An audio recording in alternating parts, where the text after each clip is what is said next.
अभी तो हमने 1145 कैंडिडेट्स को एनालाइज किया, 2000 कैंडिडेट्स को एनालाइज किया था सिर्फ मेजर पार्टियों के। और इस तरह से साढ़े को 472 कैंडिडेट्स आए हैं, तो 41% आउट ऑफ ਜਿਹੜਾ 1145 ਦਾ ਨੰਬਰ ਹੈ ਜਿਨ੍ਹਾਂ ਨੇ ਕਿਹਾ ਕਿ ਅਸੀਂ ਆਈ। ਇਹਦੇ ਵਿੱਚ ਅਸੀਂ ਇੱਕ ਖਾਸ ਚੀਜ਼ ਇਹ ਦੇਖੀ ਹੈ ਕਿ ਜਿਹੜੇ ਹਾਈ ਐਸੈਟਸ ਵਾਲੇ ਕੈਂਡੀਡੇਟ ਹੈ ਜਿਨ੍ਹਾਂ ਨੇ ਡਿਕਲੇਅਰ ਕੀਤਾ ਕਿ ਅਸੀਂ ਇਨਕਮ ਟੈਕਸ ਨਹੀਂ ਰਿਟਰਨ ਫਾਈਲ ਕੀਤੀ ਹੈਗੇ ਆ ਜੀ। ਤਿੰਨ ਕੈਂਡੀਡੇਟ ਜਿਹੜੇ ਅਸੀਂ ਸਿਲੈਕਟ ਅਰਵਿੰਦਰ ਕੁਮਾਰ ਕੌਂਸਟੀਟੂਐਂਸੀ, ਇਹਨਾਂ ਨੇ 11 ਕਰੋੜ ਤੋਂ ਉੱਪਰ ਆਪਣੀ ਐਸੈਟਸ ਡਿਕਲੇਅਰ ਕੀਤੀਆਂ ਹੈ, पर नाले भी क्या कही है 60% टोटल जी हैगी है वो 5th तो लैके 12th के उन्होंने अपनी डिक्लेयर की है। ये पार्टी वाइज जोड़े है डिक्लेयर्ड क्रिमिनल केसेस की डिटेल्स हैं। हाँ, वो कोई सवाल हो तो पूछ लो। Any questions? Because we don't need to go through this. Assets party wise जो लिस्ट हैगी है टॉप ਅਸੀਂ ਤੁਹਾਨੂੰ ਪਹਿਲੇ ਦੱਸੀਆਂ ਵੀ ਸੀਗੀਆਂ ਤੇ ਉਹ ਤੁਸੀਂ ਇਸ ਪੇਜ ਨੰਬਰ 12 ਤੇ ਦੇਖ ਸਕਦੇ ਹੋ ਕਿ ਪਾਰਟੀ ਵਾਈਜ਼ ਇੱਕ ਰਿਪੋਰਟ ਹੈਗੀ ਆ, ਪੂਰਾ ਟੇਬਲ ਹੈ ਜਿਹਦੇ ਵਿੱਚ ਪਾਰਟੀ ਵਾਈਜ਼ ਟੌਪ ਦੀਆਂ ਜਿਹੜੀਆਂ ਮਤਲਬ ਪਾਰਟੀਆਂ ਹੈਗੀਆਂ ਜਿਨ੍ਹਾਂ ਦੇ ਕਰੋੜਪਤੀਸ ਹੈਗੇ ਆ ਕਿੰਨੇ ਉਹ ਉਹਦੇ ਵਿੱਚ ਆ ਰਿਹਾ। ਨੰਬਰ ਆਫ ਕਰੋੜਪਤੀਸ ਵਾਈਜ਼ ਅਸੀਂ ਇਹਨੂੰ ਸੌਰਟਿੰਗ ਕੀਤੀ ਹੈ। 103 ਸਭ ਤੋਂ ਜ਼ਿਆਦਾ ਕਾਂਗਰਸ ਦੇ ਹੈ, ਫਿਰ 87 ਸ਼੍ਰੋਮਣੀ ਅਕਾਲੀ ਦਲ ਦੇ ਹੈ, ਫਿਰ ਆਮ ਆਦਮੀ ਪਾਰਟੀ ਦੇ 71 ਹੈ ਔਰ ਇਸੇ ਤਰ੍ਹਾਂ ਅੱਗੇ ਬਾਕੀ ਸਾਰੀਆਂ ਪਾਰਟੀਆਂ ਹੈ। ਉਸ ਤੋਂ ਬਾਅਦ ਰਿਪੋर्ट है जी 13 number page average assets of candidates party wise. ਇਹਦੇ ਵਿੱਚ ਅਸੀਂ ਦੇਖ ਰਹੇ ਹਾਂ ਕਿ ਕਾਂਗਰਸ ਦੇ ਜਿਹੜੇ ਕੈਂਡੀਡੇਟਸ ਹੈ ਉਹ ਰਿਚੈਸਟ ਹੈਗੇ ਹੈ, ਫਿਰ ਆਮ ਆਦਮੀ ਪਾਰਟੀ, ਬੀਐਸਪੀ, ਸ਼੍ਰੋਮਣੀ ਅਕਾਲੀ ਦਲ। ਬਰੀਫ ਅਸੀਂ ਪਹਿਲੇ ਗੱਲ ਕਰ ਚੁੱਕੇ ਹਾਂ। ਇਹ ਟੇਬਲ ਦੇ ਵਿੱਚ ਪੂਰੀਆਂ ਸਾਰੀਆਂ ਪਾਰਟੀਆਂ ਦੀ ਤਕਰੀਬਨ ਰਿਪੋਰਟ ਹੈਗੀ ਹੈ ਕਿ ਉਹਨਾਂ ਦੇ ਐਵਰੇਜ ਐਸੈਟਸ ਕੀ ਹੈਗੇ ਕੈਂਡੀਡੇਟਸ ਦੇ। ਸੋ ਇਹ ਪੇਜ ਨੰਬਰ 13 ਤੋਂ ਲੈ ਕੇ ਮੇਰੇ ਖਿਆਲ 15 ਜਾਂ ਸਾਰੀਆਂ ਪਾਰਟੀਆਂ ਦੀ ਐਵਰੇਜ ਐਸੈਟ ਇਹਦੇ 'ਚ ਆ ਰਹੀ ਹੈ। ਸੋ ਟੌਪ 3 ਜਿਹੜੀਆਂ ਹੈਗੀਆਂ ਉਹ ਕਾਂਗਰਸ, ਆਮ ਆਦਮੀ ਪਾਰਟੀ, ਬੀਐਸਪੀ ਐਂਡ ਸ਼੍ਰੋਮਣੀ ਅਕਾਲੀ ਦਲ। ਇਹ ਐਵਰੇਜ ਇਹ ਨੰਬਰ ਆਫ ਕੈਂਡੀਡੇਟਸ ਤੋਂ ਅਸੀਂ ਕਰੋੜਪਤੀ ਕਿਉਂਕਿ ਸਿਲੈਕਟ ਕੀਤੇ ਹੋਏ ਇਹ ਨੰबर ऑफ कैंडिडेट्स तो सॉर्टिंग हुई हुई है। ज़्यादा जो है वो संपत्ति वाले कौन से कैंडिडेट्स? टॉप 10 बताओ जी। उन्होंने पूछा है तो फिर बताइए। 28 पेज पे पूरी लिस्ट। सबसे ज़्यादा संपत्ति वाले कैंडिडेट का आपने पूछा तो सबसे ज़्यादा संपत्ति तो है राणा गुरजीत सिंह, कपूरथला कॉन्स्टिट्यूएंसी से हैं कांग्रेस के। तो उनकी संपत्ति है 170 करोड़। नंबर 2 हैं शिवलाल डोडा, वो अबोहर कॉन्स्टिट्यूएंसी से हैं इंडिपेंडेंट, उनकी संपत्ति है 141 करोड़। उसके बाद है करण कौर, ये मुक्तसर कॉन्स्टिट्यूएंसी से है, कांग्रेस की कैंडिडेट हैं, 119 करोड़। सुखबीर सिंह बादल जलालाबाद श्रोमणी अकाली दल 102 करोड़। कमलजीत सिंह ढिल्लन बरनाला, केवल सिंह ढिल्लन बरनाला कांग्रेस 79 करोड़। अब मेरे पास 600 लोगों की लिस्ट है, अगर आप कहें तो पूरी पढ़ दूँ। इसमें ऐसे भी हैं जो सबसे कम संपत्ति वालों का भी आपने कुछ डाटा निकाला, जिनके पास 2004। हाँ हैं। एक हैं सतीश कुमार नाहर, कपूरथला से हैं, पेज नंबर 8।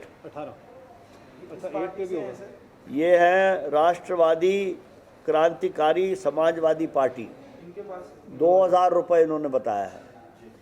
नंबर 2 हैं तरसेम सिंह, ये सनौर कॉन्स्टिट्यूएंसी से हैं, पटियाला ज़िले में, इंडिपेंडेंट हैं, इन्होंने 2400 रुपये बताया है।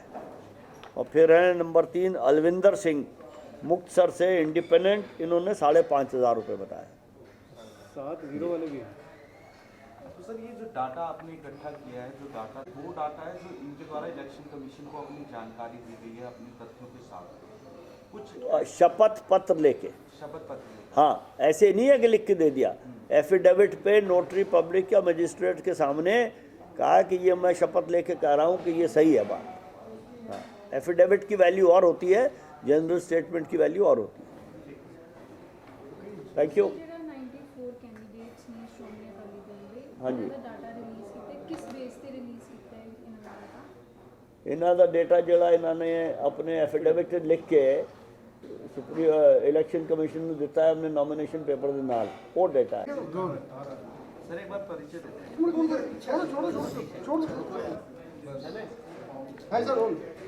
देखो जी, मेरा नाम है जगदीप छोकर, मैं नेशनल वॉच और एसोसिएशन फॉर डेमोक्रेटिक रिफॉर्म्स का एक फाउंडर मेंबर हूँ। मैं दिल्ली से आया हूँ। सर आज आपने डाटा रखा है काफ़ी कुछ पंजाब के इलेक्शन इसके बारे में बता दो सर। जो संपत्ति को लेकर रखा है और मामले दर्ज हैं जितने उम्मीदवारों को, क्या डाटा है आपके पास? देखिए, डाटा हमने 1145 कैंडिडेट हैं पूरे के पूरे सारे, उनको हमने एनालाइज किया है। उन्होंने अपने जो खुद कसम खा के एफिडेविट दिए हैं इलेक्शन कमीशन को, ये डेटा वहाँ से लिया गया है, जो उन्होंने खुद कहा है कि हमारे खिलाफ़ इतने केस हैं, हमारी इतनी संपत्ति है वगैरह वगैरह।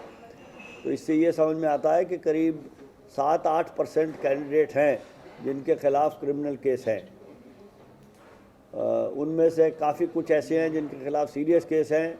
जहाँ तक संपत्ति का सवाल है, जो मेजर पार्टियों के कैंडिडेट हैं उनकी संपत्ति पिछले 5 साल के मुकाबले में काफ़ी ज़्यादा हुई है, कि करोड़पतियों का जो नंबर है वो सारी मेजर पार्टियों में पिछले इलेक्शन से ज़्यादा हो गया है। कहीं कहीं तो 94% कैंडिडेट करोड़पति हैं, कहीं 87% करोड़पति हैं, ऐसे है। Sir can you give the exact data parties wise कितने हैं, कितने लास्ट टाइम कितने, देखिए, as you mention earlier during the press conference. हाँ,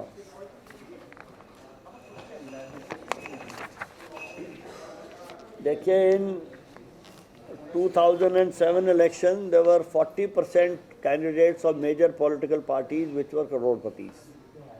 In 2012 election 65% of the candidates of major parties were crorepati's.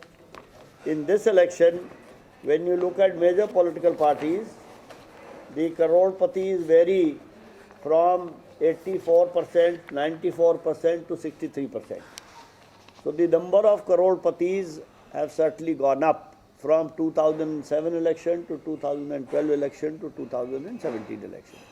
अगर पार्टी वाइज सर डाटा दे, जिस तरह से आपने मेंशन किया कि करोड़पति हाँ, BJP Akali Dal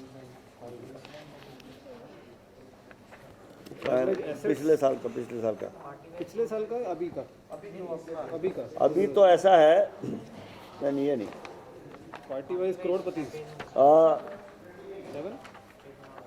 criminal case, ये हाँ, सर, ये पार्टी वाइज करोड़पति कैंडिडेट। श्रोमणी अकाली दल के 93% 93% उम्मीदवार करोड़पति हैं, कांग्रेस के 88% उम्मीदवार करोड़पति हैं, बीजेपी के 87% करोड़पति हैं और आम आदमी पार्टी के 63% करोड़पति हैं। तो इनकी आप एवरेज लगाएंगे तो करीब 70-75% हो जाएगी। सर आपने जो क्रिमिनल कैंडिडेट्स हैं, हाँ, अब पिछली बार की बात करें, इस बार की बात करें, आपको लग रहा है कम है तो नहीं, कम लग रहा है। इसका देखिए, दो बातें हैं। एक तो परसेंटेज जो है ना, उसके हिसाब से तो कम है, क्योंकि इसमें हमने सारे कैंडिडेट लिए हैं। पहले हमने मेजर पार्टियों के कैंडिडेट लिए थे। अब आप देखिए, कांग्रेस के 12% कैंडिडेट हैं जिनके खिलाफ क्रिमिनल केस हैं, उनमें से 8% हैं जिनके खिलाफ सीरियस क्रिमिनल केस हैं।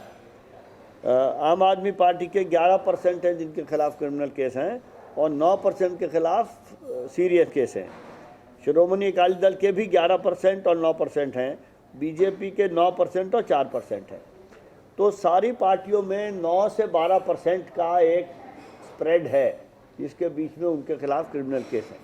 सर जिस तरह से डाटा दिया आपने, जरा पिछली बार की बजाय अब की बात तो क्रिमिनल कैंडिडेट से कम है, उसका क्या कारण देखते हैं? देखिए, कारण के तो कोई पक्का पता तो है नहीं क्या कारण है।